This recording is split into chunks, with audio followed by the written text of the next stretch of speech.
FSN Radio. It's all about what's next. Go to financialsurvivalnetwork.com and sign up for your free weekly newsletter. You'll also get 3 free reports. The Financial Survival Network. It's all about what's next.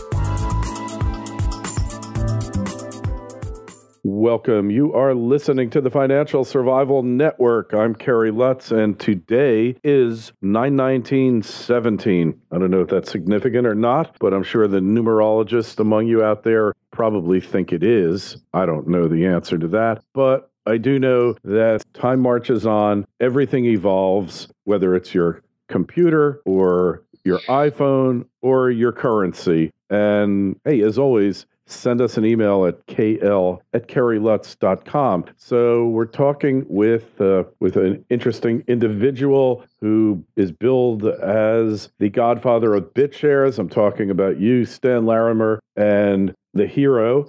Stan, you've got 40 years experience in software, hardware, and systems engineering and all that techie stuff. You even taught rocket science at the U.S. Air Force Academy, and you're CEO of Cryptonomex, a leading custom blockchain development company. So, Stan, with that out of the way, welcome to the show. Well, thank you. Glad to be here. Hey, so cryptocurrencies, I've jokingly referred to them as kleptocurrencies. Is there any particular reason why we need over 1,000 cryptocurrencies? No, but sometimes you need that many in order to get the few gems that are out there, and we definitely need cryptocurrencies. And the easiest way to understand that would be to just think about your bank, think about the things you don't like about your bank, and then think about how cryptocurrencies were invented to solve those problems and give us a new generation of better quality service. Yeah, well, I try not to think about my bank. I bank at this bank down the street. It's called Too Big to Fail National Bank. And whenever they get into trouble, Uncle Sam is there to write them a check. Unfortunately, Uncle Sam doesn't treat me the same as he treats my bank. So if I want to basically stick it to Too Big to Fail National Bank, cryptocurrencies are a good way, aren't they? They're a good way to bypass it. And it's even worse later. About bailouts or so yesterday. Now they do bail-ins where they expect the money that I've deposited with the bank to be used to fund the bank's gambling habits, and they get the profits and I get stuck with any losses. So it's actually worse than what you indicated, because it's not just bailout. It's now you're really risking your own money with an unsecured loan to your bank that they can do anything they want with. Neat thing about cryptocurrencies is that you're your own banker. You have total control of your funds. There's no middleman, and you can send them anywhere in the world in any quantity for a very small price. Yeah, well, it sounds like you're the right person to talk to. I had this concept called Tulip coin, and it's a real simple concept. It's going to be backed by tulip bulbs from Amsterdam, so it'll really have some backing to it, unlike most currencies, which are just basically confidence schemes, aren't they? Well, there certainly are plenty of tulip coins out there that do exactly what you're saying, but I think the easiest way is to start with Bitcoin. How did it get its value? When it started out, it had no value. All we had was a suggestion by its inventor, Satoshi Nakamoto, that this could be good for a currency because you could pass tokens around securely over a decentralized network. Somebody speculated, wow, it's a currency. Maybe I'll buy up a bunch of them for pennies. And so they did. Over time, people started competing to get the limited supply. And the next thing you know, it had a few cents worth of value. Someone said, well, if I scoop up enough of these, I can send them to the other side of the planet and they can cash them in the same marketplace. And I have just transferred money. And guess what? Suddenly, Bitcoin started being more than just a speculations tulip bulb, but it actually had real utility, and people started wanting to have Bitcoin, speculating that more people would like that utility. And so over time, supply and demand, more people wanting it, more people speculating on it, drove the price up. And in that sense, it's got every bit as much value as real estate or gold or any other commodity you can think of whose price is determined by supply and demand. Well, I'm glad you raised Bitcoin because basically, according to the algorithm, you can't produce any more than roughly 21.5 22 million Bitcoins. So it's limited. And then there is no Bitcoin Corporation of America or Bitcoin Corporation of Asia or Europe. So it truly is a non-centralized, non-controlled currency. But what's coming out now, Stan, is the opposite. They allow you to make as many coins as you want, a lot of these currencies. And take Ethereum, for instance. There is an Ethereum corporation or entity that the government can somehow lean on, perhaps at some point in the future when it feels that it has to for some reason. In the name of chasing money launderers, they love the excuse of, hey, we'll take your cash from your car because you might be laundering money. How do we separate the real ones from the crap is really the question here, Stan. Well, there's no substitute for doing due diligence and looking into it. Ethereum does have different properties than Bitcoin. It has some additional capabilities that are valuable to people in terms of being able to do smart contracts. It has limitations. It's no faster than Bitcoin, and both of them are very slow compared to, say, BitShares, which is light speed type 3-second transactions instead of 10 minutes or longer. So you have to look at what it is, the utility of each of the different coins. And if the utility of the coin is nothing but I'm a clone that's got a different icon on the front that has a picture of a cute dog or something, then, it's entirely up to the individuals who trade them to decide whether a dog coin is going to be of any particular value in the future. But I will tell you that each of these coins represents a backing community, and there's a lot of people in the Dogecoin, I guess is the way they pronounce it, who are just loving what the Doge founders do and the jokes they make and everything. And if it forms a community and that community competes to hold the token, then in some sense it has value, although there are other systems like BitShares that represent an entire digital currency exchange and could actually replace the entire global financial system. So you've got a large range of possible utility between one and the other. All right. So the government decides it doesn't like your flavor of cryptocurrency. What is to stop them from shutting it down? I know for Bitcoin, that's not so easy. But for Ethereum, they could shut it down tomorrow if they wanted to, couldn't they?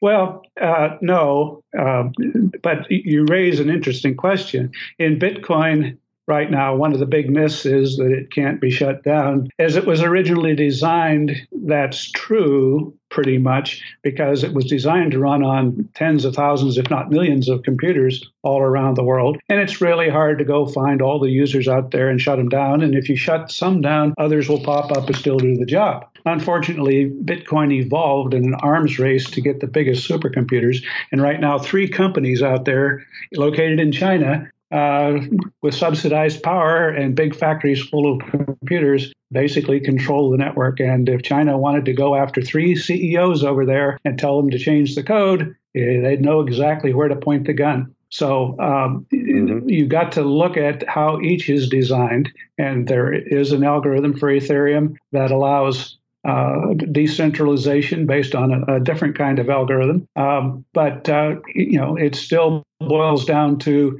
how many big companies are, in their case, mining it. In the case of BitShares, it uses a delegated proof of stake type algorithm. And in that case, it's much more decentralized because the people who sign the blocks as they execute are forced to be decentralized, limited by how many total blocks they can sign to. Right now, about 5% would be the most any single user could do. And they're scattered all over the place. And what it requires to be a block producer on the BitShares system is reputation, which is hard to earn and easy to lose. And so anybody that misbehaves gets voted out of the system. And those who have worked hard in the industry get voted in, but they're scattered all over the world. And the instant you go to one of them and point a gun at their head, some other one pops up somewhere else and takes over that workload. So it's all depending on how the systems are designed. And in general, if you can keep nodes scattered across all 24 time zones,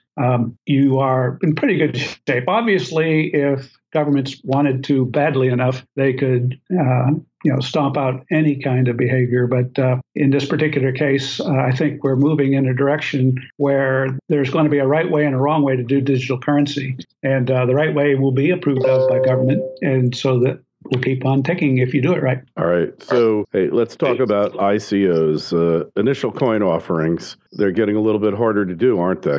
They certainly are. I think an awful lot of people that have done them are in trouble, and they should be, because in some cases they are absolute scams, fraudulent in their very nature, and clearly securities, and therefore clearly covered by U.S. security laws or China security laws or wherever. And, as the Howey case, the Supreme Court decision from back in the 1920s, proved, you can't even use a row of orange trees as a stock certificate. They can see through that. And just because it's a digital coin doesn't change how the government looks at it. But there is a way to do it. There's new laws that make it fairly easy. And people need to watch out and see when they buy one of these ICOs, whether they're getting something that's been properly vetted and properly licensed, or whether they're getting a scam. And this is the thing. So Bitcoin standard evolved kind of out of thin air, if you will. It was created. Why can't we have best practices for all these ICOs? And they tell us everything, tell us more than any initial public offering would tell us. Like, let's see every contract they've done, anything short of a trade secret or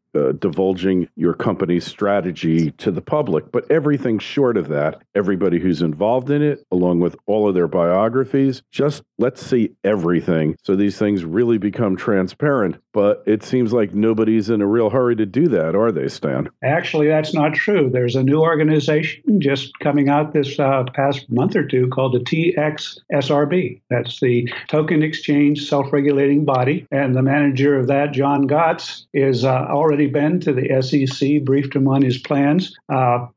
He's been to, let's put it this way, lawyers who worked for the SEC. They're ex-SEC lawyers who wrote a lot of the current regulations. They gave him a wonderful round of applause and said, it's about time you guys started regulating yourselves. And of course, John's big message to everybody is, if we don't regulate ourselves, people who understand digital currencies and know what they can and can't do, we're going to get regulations crammed down our throat that were designed for a bygone era that don't apply anymore.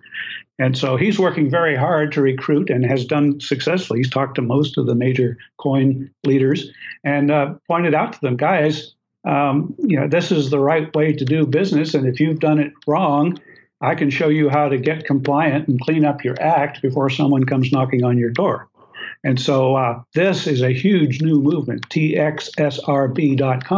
And anybody that's interested in reading about it, including how to do a coin that is not a security, and what the differences are. There's about 9 different ways you can use coins that aren't securities.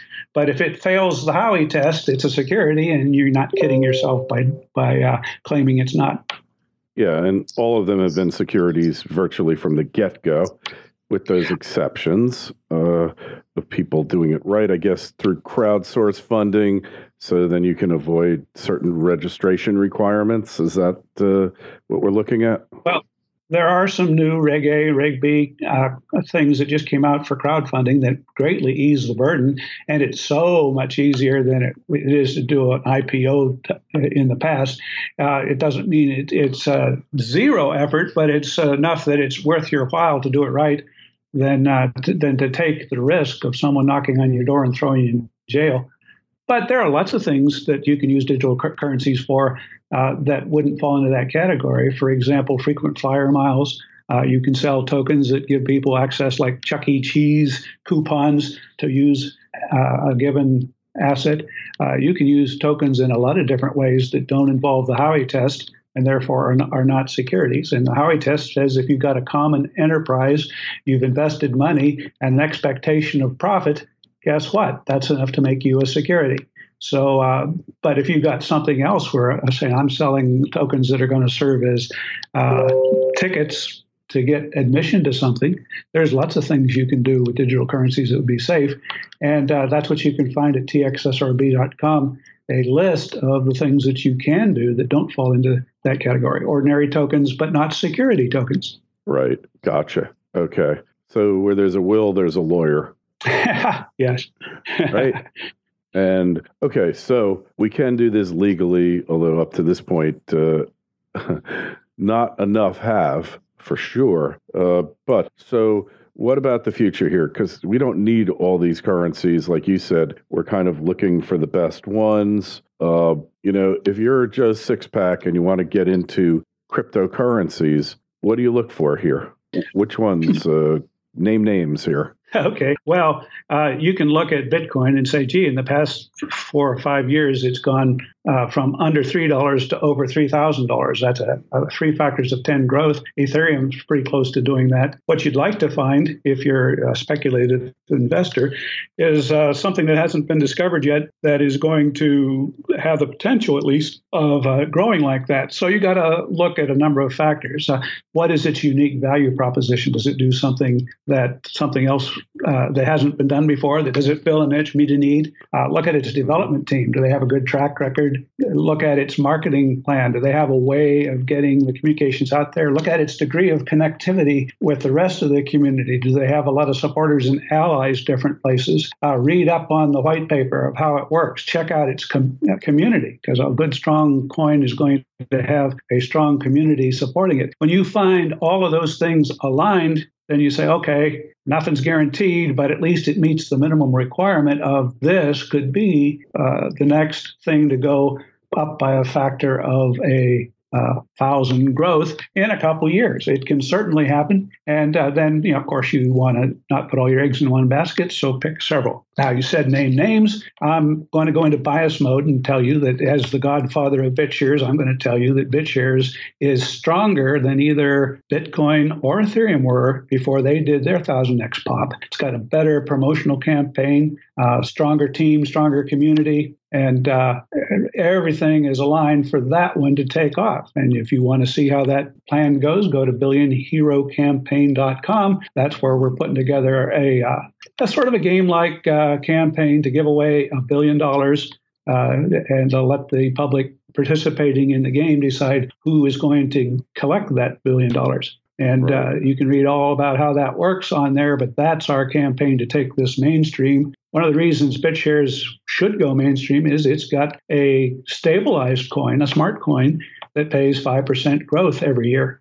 And so, that is something that suddenly would be of interest to, say, retirees or people who can't get anything but negative interest on a Passbook savings account. Hey, go get a few of these coins, store them away. They'll hold their value, and they'll grow 5% a year against the dollar. That's the kind of thing that BitShares is all wrapped up in a nice package for people to look at. But don't take my word for it. Go join the community at bitsharestalk.org. And talk to people, ask them why they're excited about it, and do your own homework. Hey, so that would be one I'd recommend. BitShares, is there a limit on the number of BitShares that can be distributed, created? Yes, there's a hard limit. It can never have any more than 3.5 billion, and about 1 billion of those are kept out of circulation in a reserve fund that is used only in the case of where you can get enough people to vote to spend a little bit of it to add a new feature to pay developers or whatever. It's traditionally been in the past 3 years that it's been operational, extremely hard to get enough people to vote to spend that money, actually too hard, I think, because it was there to keep the system growing. But it's a combination that is wonderful, because as more BitShares get purchased, the buying pressure drives the price up. And the Billion Hero campaign tells all about ways to cause that buying pressure and therefore growth in the overall currency. Gotcha. All right. Sounds interesting. Sounds like it's addressed some concerns, and everybody is out there looking for the next Bitcoin. If you're interested in cryptos, then you're going to want to check out Stan's site. Stan, just give us the best site to find you now. I would say just go to billionherocampaign.com. We're making that so that we can teach all the people who don't know about digital currencies how to get started. We even give away some free play money so you can try it out without risking anything. Once you've learned how to use it, you can decide what you want to do next. It'll take you through all the things you need to know. and let you compare the difference between Bitcoin and BitShares, which I would say is the difference between a Model T and a Starship. And I'm not kidding. There's 8 orders of magnitude improvement between the two. So don't just go out and buy whatever is the biggest market cap, because quite frankly, BitShares currently processes more transactions per day than Bitcoin and Ethereum combined. It's number one in what counts. It just hasn't been discovered yet. And go from there. I like it. All right, Stan. Well, thanks so much for coming on with us. Any questions for Stan or myself, email me, kl@kerrylutz.com. Our Facebook page is Financial Survival Network. Our Twitter feed's @KerryLutz. And hey, Stan, let's hope your mission to stop cryptocurrencies from becoming kleptocurrencies is successful, and wish you the best of luck. We'll talk to you again soon. Thank you for having me. FSN Radio. It's all about what's next. Go to financialsurvivalnetwork.com and sign up for your free weekly newsletter. You'll also get 3 free reports. The Financial Survival Network. It's all about what's next.